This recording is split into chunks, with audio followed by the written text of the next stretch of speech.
പരിശുദ്ധാത്മാവ് നിന്നെ ആള് മാറിയവനെ പോലെയാക്കും. The holy spirit makes you a different person. ഈ ഒരു പദം ഇവിടെ കിടക്കുന്നതെന്ന് ചോദിച്ചു കഴിഞ്ഞാൽ 1 ഷോമേൽ 10-ാം അധ്യായം അതിൻ്റെ 6 തൊട്ട് 7 വരെയുള്ള വാക്യങ്ങൾ വായിച്ചു കഴിഞ്ഞാൽ നമുക്ക് കാണാൻ പറ്റും. പരിശുദ്ധാത്മാവ് നിന്നെ ആള് മാറിയവനെ പോലെയാക്കും. ഇത് പറയാനുള്ള കാര്യം എന്ന് വെച്ച് കഴിഞ്ഞാൽ ഇത് എന്നോട് ദൈവം ഈ ദിവസങ്ങളിൽ ഇടപെട്ട ഒരു കാര്യമാണ്. പരിശുദ്ധാത്മാവിന് ഒന്നും മറവല്ല. നമ്മുടെ ജീവിതത്തിൻ്റെ അകത്ത് നമ്മുടെ ജീവിതത്തിൽ ഉണ്ടാകുന്ന പല കുഷ്ഠിച്ചിഹ്നങ്ങളും നമ്മുടെ ജീവിതത്തിനകത്ത് ഉണ്ടാകുന്ന പല പ്രതിസന്ധികളൊക്കെ ഒരു വലിയ കുഷ്ഠിച്ചിഹ്നമായി നമ്മുടെ മുമ്പിൽ കിടക്കും. പക്ഷേ ഇതിൻ്റെയൊക്കെ നടുവിലും ദൈവമക്കളൊരു കാര്യം ചിന്തിക്കണം. നിങ്ങൾ ഒരു വാക്ക് ആവർത്തിച്ച് നിങ്ങളുടെ പ്രതികൂലത്തിൻ്റെ നടുവിലും നിങ്ങളുടെ പ്രതിസന്ധികളുടെ നടുവിലും നിങ്ങൾ ആവർത്തിച്ച് പറയണം, പരിശുദ്ധാത്മാവ് ഈ ദിവസങ്ങളിൽ തന്നെ ആള് മാറിയവനെ പോലെയാക്കും.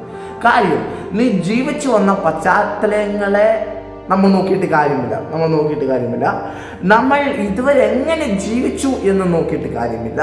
ഹല്ലേലൂയ. അതിനെയൊക്കെ ഒന്ന് വിട്ടിട്ട് പരിശുദ്ധാത്മാവെ എന്നെ നീ ഒരാള് മാറിയവരെ പോലെ ആക്കണമേ എന്ന് വെച്ചാൽ നിന്റെ മാനുഷികമായ ചിന്തകൾ, മാനുഷികമായ ഇഷ്ടങ്ങൾ, മാനുഷികമായ ആഗ്രഹങ്ങൾ, മാനുഷികമായ ഇഷ്ടങ്ങൾ, രീതികളെല്ലാം ആ സമയം നിന്റെ ജീവിതത്തെ വിട്ട് നീ ഉപേക്ഷിക്കേണ്ടി വരും, അതിനെ വെറുക്കേണ്ടി വരും. ഈ ആള് മാറിയവനെ സംബന്ധിച്ച് ഏറ്റവും വലിയ കാര്യം എന്താ അറിയുമോ? അവൻ്റെ മുമ്പിൽ നിൽക്കുന്ന കുഷ്ഠിച്ചിഹ്നത്തെ അവൻ നോക്കത്തില്ല, അതിനെ ഫോക്കസ് ചെയ്യത്തില്ല. അതിൻ്റെ ഏറ്റവും വലിയ കാര്യം എന്ന് പറഞ്ഞാൽ അതിനേക്കാൾ വലിയതൊന്ന് ദൈവം പറഞ്ഞിട്ടുണ്ട്. എന്ന് വെച്ചാൽ നമ്മളൊക്കെ പ്രാപിച്ച അഭിഷേകത്തെ ആ സമയം നമ്മൾ ഫോക്കസ് ചെയ്യാൻ തുടങ്ങി.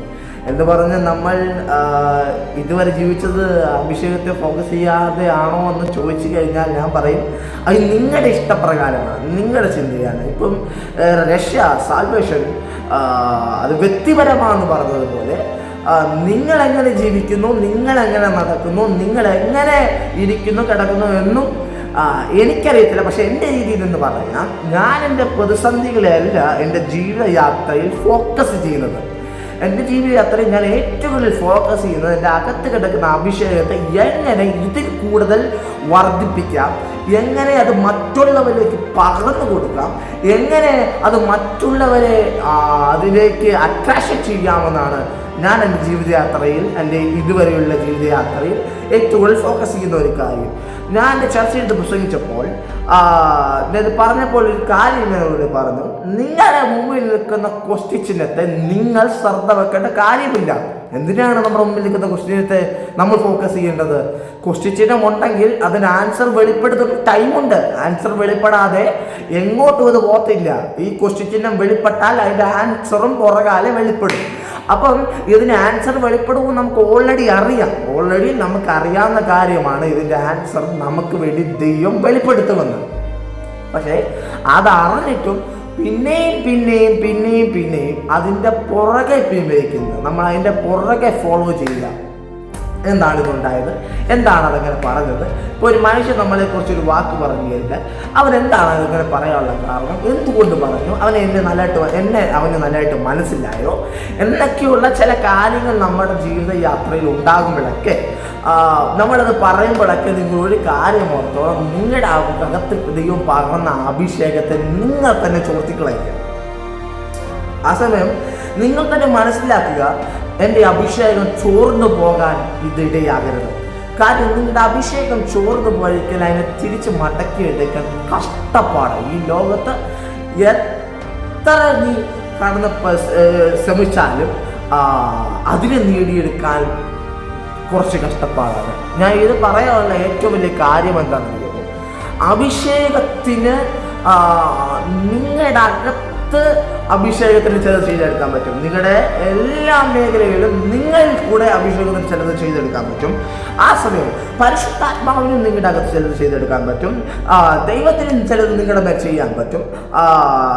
ദൂതന്മാർക്കും ചിലത് നിങ്ങളുടെ അകത്ത് ചെയ്യാൻ പറ്റും. ഇതൊക്കെ നമുക്ക് അറിയാവുന്ന കാര്യങ്ങളാണ്. പക്ഷേ ഈ ദിവസങ്ങൾ നിങ്ങൾ മനസ്സിലാക്കണം, നിങ്ങളുടെ മുമ്പിൽ വരുന്ന കുഷ്ഠിച്ചിഹ്നം കാണുമ്പോൾ നിങ്ങൾ പറയണം, ഇതെന്നെ ഒരാൾ മാറിയവനെ പോലെ ആക്കാനുള്ള കുഷ്ഠിച്ചിഹ്നമാണ് മുമ്പിൽ വെളിപ്പെട്ടിരിക്കുന്നത്. നിങ്ങളിത് പറയുമ്പോൾ ആ സമയം നിങ്ങൾക്ക് മുമ്പിൽ വന്ന കുഷ്ഠിച്ചിഹ്നത്തിൻ്റെ ആൻസറും അതിൻ്റെ പുറകാലെ വെളിപ്പെടും.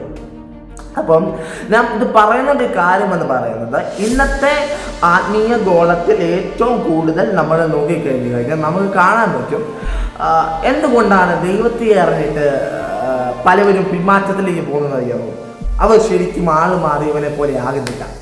പിന്നെ ഇതിനകത്തുണ്ടാകുന്ന ഏറ്റവും വലിയ ക്വസ്റ്റ്യനാണ് എന്ന് വെച്ചാൽ, ഏറ്റവും വലിയ ചോദ്യമാണ്, അപ്പോൾ സ്നാനപ്പെട്ടപ്പോഴൊന്നും പോയില്ലേ, സ്നാനപ്പെട്ടപ്പോൾ നമ്മൾ പുതിയ മനുഷ്യനല്ലേ ആകുന്നത്, അങ്ങനെയൊക്കെയുള്ള ക്വസ്റ്റ്യനുകളൊക്കെ ഉണ്ടാകും, അതെനിക്കറിയാം. പക്ഷേ നിങ്ങൾ അങ്ങനെ ചോദിക്കുന്നവരും കൂടെ കേട്ടുകൊള്ളുക. പരിശുദ്ധാത്മാവിൽ നീ എങ്ങനെ ആകുന്നു എന്നുള്ളതാണ് വിഷയം. നീ ക്രിസ്തുവിൽ എങ്ങനെ ആകുന്നു എന്ന് ഉള്ളതാണ് വിഷയം. നിന്റെ പൂർണ്ണ മനസ്സോടെയാണോ നീ ആകുന്നതെന്ന് കൂടെ മനസ്സിലാക്കണം. പിന്നെ അതിൻ്റെ കൂട്ടത്തിൽ സെപ്പറേറ്റ് ഒരു കാര്യം കൂടി നിങ്ങൾ ചിന്തിക്കാനുള്ളത്, നിങ്ങൾ എങ്ങനെ സ്നാനപ്പെട്ടിട്ട് തുടർന്നുള്ള ജീവിതം, തുടർന്നുള്ള ലൈഫ് എങ്ങനെ ദൈവസന്നിധിയിൽ മുമ്പോട്ട് കൊണ്ടുപോകുന്നു എന്നുള്ളതും കൂടെ നിങ്ങൾ ചിന്തിക്കേണ്ട കാര്യമാണ്.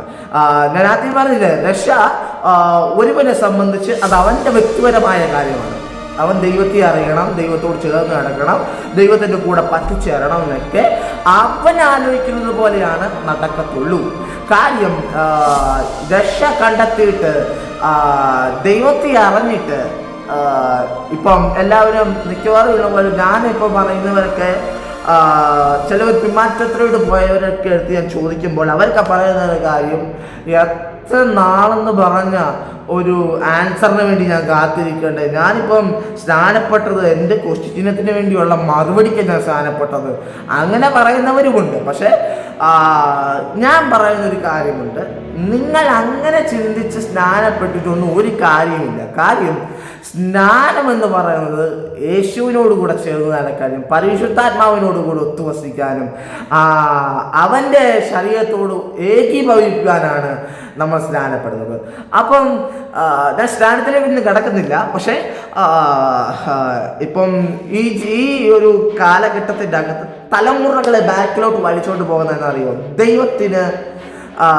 ദൈവം നിങ്ങളുടെ മേൽ പകർന്ന ചില നിയോഗങ്ങൾക്ക് നിങ്ങൾ വിശ്വസ്തരാകുന്നില്ല എന്നുള്ളതാണ് നിങ്ങളുടെ ജീവിതത്തിലെ ഏറ്റവും വലിയ തകർച്ച. ഇപ്പം നിങ്ങളെ ദൈവം ഒരിടത്ത് ആക്കി വെച്ചിരിക്കുക, അവിടുന്ന് പൊട്ടി വേറൊരിടത്ത് പോയി ആരാധിക്കാമെന്ന് നിങ്ങൾ ചിന്തിച്ചു കഴിഞ്ഞാൽ അത് നിങ്ങളുടെ കുടുംബത്തിലെ ഏറ്റവും വലിയ തകർച്ചയാണ്. കാര്യം ദൈവം നിങ്ങളെ അവിടെ ആക്കി വെച്ചിരിക്കുന്നതാണ്. ദൈവത്തിന് നിങ്ങളിൽ കൂടെ അവിടെ എന്തൊക്കെയോ ചെയ്തെടുക്കുവാൻ ആഗ്രഹിക്കുന്നുണ്ട്. അത് തീരുന്നോണം വരെ നീ അവിടെ നിന്നേ പറ്റത്തുള്ളൂ. അല്ല നീ അതിൽ കഴിഞ്ഞ് നിന്നെക്കുറിച്ച് വല്ല പ്രാണികളുണ്ടെങ്കിൽ ദൈവം അടുത്തടുത്ത് നിന്നെ നിയോഗിക്കും. അത് തീർച്ചയായ കാര്യമാണ്. പരിശുദ്ധാത്മാവിന് ഞാൻ ഒന്നുകൂടെ പറഞ്ഞല്ലോ, ദൈവത്തിനൊന്നും മറവല്ല. ഈ ലോകത്ത് നീ എന്ത് ചെയ്യുന്നു, നീ എന്ത് പ്രവർത്തിക്കുന്നൊക്കെ ദൈവത്തെ അറിയാം. പക്ഷേ അത് ഞാൻ പറയാതെ തന്നെ നിനക്കറിയാം.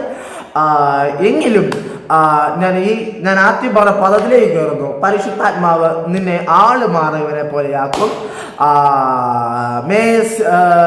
ഡിഫറെന്റ് പേഴ്സൺ അങ്ങനെയുള്ള നിലവാരത്തിലേക്ക് നിന്നെ ദൈവം കയറ്റി നിർത്തും. ഈ പകൽക്കാലം ഈ സമയം നിങ്ങൾ എത്ര പേർ പ്രാർത്ഥിക്കുന്നുണ്ടെന്ന് എനിക്കറിയത്തില്ല. പക്ഷേ ഈ വീഡിയോ നിങ്ങൾ കാണുമ്പോൾ നിങ്ങൾ പ്രാർത്ഥിക്കുക. എൻ്റെ ദൈവമേ, ഒരാൾ മാറിയവനെ പോലെ ആക്കണം. ഇപ്പോൾ ദേഷ്യപ്പെടുന്നവരുണ്ടെങ്കിൽ ആ ദേഷ്യ സ്വഭാവത്തോട് പറയണം, ദേഷ്യ സ്വഭാവങ്ങളെ എൻ്റെ അകത്തുനിന്ന് വിട്ടുപോകും. കാര്യം ഞാൻ ക്രിസ്തുവിൽ വസിക്കുന്ന പൈതലാണ്, അവനോട് ചേർന്നിരിക്കുന്ന പൈതലാണ്. എൻ്റെ അകത്തൊരവകാശവും നിനക്കില്ല. നീ തലമുറകൾ കേൾക്കേണ്ട ഒരു കാര്യമാണ്.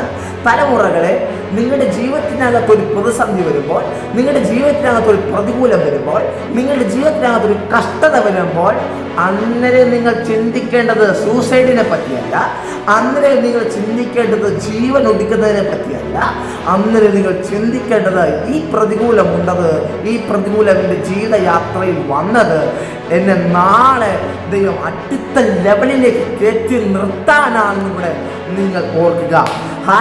നിങ്ങൾ കുറച്ചുകൂടെ പ്രാർത്ഥിക്കുക, നിങ്ങൾ കുറച്ചുകൂടെ ശക്തിപ്പെടുക. ഇതൊക്കെ നിങ്ങളുടെ ജീവിത യാത്രയിൽ വരുന്നത് ഒരിക്കലും നിങ്ങളെ തോൽപ്പിച്ച് കളയാനില്ല. ഞാൻ പറയുന്നത് ദൈവമക്കളിന് ഒരിക്കലും പരാജയമില്ല കേട്ടോ. ദൈവമക്കൾക്ക് ഒരിക്കലും പരാജയമില്ല. ക്രിസ്തുവിനെ മനസ്സിലാക്കിയ ഓരോ വ്യക്തികൾക്കും പരാജയം എന്നുള്ള സംഭവമേയില്ല, തോൽവി ഇല്ല.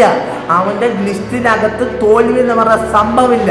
പക്ഷേ ഈ തോൽവികൾ ഉണ്ടാകുന്ന സാഹചര്യം പോലും നിന്നെ തോൽപ്പിച്ച് കളയാത്തത് നീ ഒരു വിജയത്തിനുള്ള പൈതല, നീ ഒരു വിജയപ്പെടേണ്ട ജയിക്കേണ്ട പൈതല. ആ ജയിക്കേണ്ട പൈതലിനെ തോപ്പിച്ച് കളയാൻ ഒരു ശക്തികൾക്കും കഴിയത്തില്ല എന്നാണ് ഞാൻ വിശ്വസിക്കുന്നത്. നിങ്ങളുടെ വിശ്വാസം എത്രത്തോളം വേണമെന്ന് എനിക്കറിയത്തില്ല. പക്ഷേ ഞാൻ വിശ്വസിക്കുന്ന കാര്യം, ദൈവമക്കൾക്ക് പരാജയമില്ല. അവൻ പരാജയപ്പെടുന്ന രീതിയിലേക്ക് അവൻ വരുന്നത് പിശാചിന്റെ തന്ത്രങ്ങളെ പൊളിച്ചു എഴുതാൻ അത്രയാണ്. അപ്പം നിങ്ങളൊരു കാര്യം മനസ്സിലാക്കുക, പ്രതിസന്ധികളെല്ലാം അസ്തമിക്കുന്ന ഒരു കാലം വരും. ഈ പ്രതികൂലമെല്ലാം നിങ്ങളുടെ കാൽക്കീഴാകുന്ന ഒരു കാലം വരും. ഇപ്പം പട്ടകിൽ നിൽക്കുന്ന ശിഷ്യന്മാരെ നോക്കിയത് കഴിഞ്ഞാൽ കാറ്റ് കടലുകളാൽ അവരുടെ പട്ടക ആഞ്ഞുലയുമ്പോഴൊക്കെ അവർ ചിന്തിക്കുന്ന ഒരു കാര്യമാണ്, അയ്യോ എന്നെ തകർക്കാനാണോ ഈ പ്രതികൂലം വരുന്നത്?